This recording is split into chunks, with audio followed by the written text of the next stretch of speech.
Jusqu'à midi, Intégral Bourse, l'émission 100% Bourse. 10h38 sur BFM Business. Et comme tous les jours, à cette heure-ci, Cédric, on met les points sur les i. Et on accueille Olivier de la Marche. Bonjour Olivier. Bonjour. Associé gérant chez Platinium Gestion. On vient de le voir là avec Xavier de Villepion. Aujourd'hui, ça y est, on peut à nouveau shorter nos fameuses valeurs bancaires. C'est presque quelque chose de normal, pourraient penser certains. Et pourtant, c'est peut-être révélateur d'un climat. Quel est votre sentiment ? On a vu Davos la semaine dernière. Edwige Chevrillon y était pour nous. Et on trouvait que les banquiers étaient de retour. On a vu le patron de Goldman Sachs qui triple son salaire. On reparle de bonus. Il y en a même qui se permettent de venir critiquer les fameuses normes BAL 3. On nous dit attention, vous allez nous pénaliser. Ça y est, c'est fini. Les banquiers ne font plus le dos rond. Ils sont à nouveau arrogants. Oui, alors première chose, techniquement sur les shorts, ça ne change rien. Vous pouviez avant, il suffisait, c'était un petit peu plus compliqué, mais il y avait le moyen de le faire. Il suffisait de vendre l'indice et d'acheter tout le reste, enfin tout ce qui n'était pas bancaire, et vous étiez de fait short sur les banques. Donc de toute façon, ça change rien. Sur l'arrogance des banquiers revenus, il est normal tout de même que on leur a tout accordé à ces gens-là parce qu'il fallait les sauver à tout prix. Donc on leur a tout accordé. On a changé la comptabilité parce que c'était mieux pour eux. On leur a donné des tombereaux d'argent gratuits pour qu'ils puissent refaire des marges et refaire des fonds propres. Donc qu'est-ce que vous voulez ? C'était avant qu'il fallait leur appuyer sur la tête. C'était quand ils étaient en train de se noyer. Maintenant, on les a sortis de l'eau et c'est humain. Ils redeviennent arrogants, ils regagnent de l'argent et vous n'avez plus aucun moyen de pression contre eux. Donc, est-ce que malgré tout ces mêmes joueurs jouent encore ou est-ce que la donne a un petit peu changé ? Non, ils sont repartis comme en 40. Ils ont maintenant la certitude, ça fait longtemps, ça fait depuis 98 le sauvetage de LTCM, ils sont assurés. Quand il y a un souci, papa Greenspan ou papa Bernanke sort son chéquier et paye. Donc aujourd'hui, qu'est-ce que vous voulez ? Vous avez quand même pu constater depuis 2 ans que quoi qu'il fasse, vous avez un assureur en dernier ressort qui s'appelle la Banque Centrale et qui vient au secours de tous ces banquiers. Donc une fois qu'ils ont été récupérés, qui recommencent à gagner de l'argent parce que vous faites tout pour qu'ils en gagnent, ils redeviennent arrogants. C'est la loi du genre.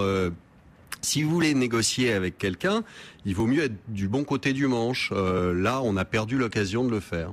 Quand on regarde les marchés, Olivier, on voit bien qu'on se maintient au-dessus des 4000 points, qu'il y a entre guillemets un certain enthousiasme pour les marchés d'actions, peut-être poussé par un certain nombre d'observateurs qui sont là et qui nous disent il faut accroître le risque dans les portefeuilles. Est-ce que c'est vraiment le bon moment quand on voit notamment la géopolitique qui fait son retour sur le devant de la scène ?